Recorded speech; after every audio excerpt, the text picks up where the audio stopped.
Alors que le monde est en proie à des guerres pas cool, il se trouve que dans une dimension parallèle, possible, grâce à la théorie des cordes, eh bien le monde était toujours en proie à la guerre, mais celle-ci un peu plus moins cool. Nous suivrons donc un pays dont la grandeur religieuse, gastronomique et historique en font l'un des plus beaux pays du monde.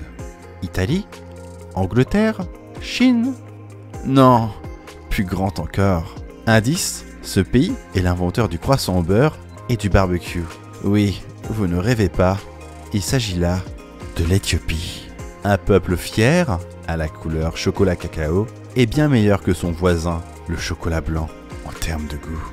Notre histoire nous emmènera donc en Italie, évidemment, dans lequel un parti, fortement inspiré de la Gay Pride pour ses sorties dans la rue endiablée, voit le jour. C'est alors qu'en 1935, le chef de l'Italie, souvent surnommé le Jules César, décide d'obtenir des colonies, car, citation, « ce n'est pas juste qu'il y en ait pour les autres et pas pour moi », phrase ressortie par Cristiano Ronaldo, joueur de rugby portugais, au sujet de la coupe départementale.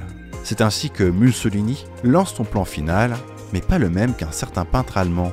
Objectif, s'approprier l'histoire du café mondial, l'Éthiopie. Et ça c'est vrai, à l'exception qu'il n'en avait rien à faire du café.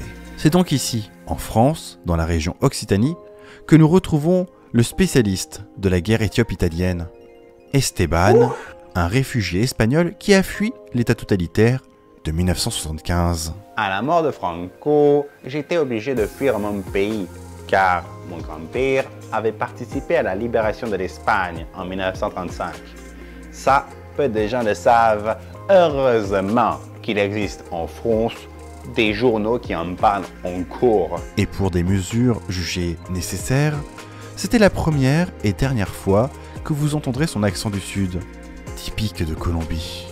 L'Éthiopie, entre rite et progrès, religion et décadence, CSGO ou League of Legends, voici l'histoire comme vous ne l'avez jamais vue.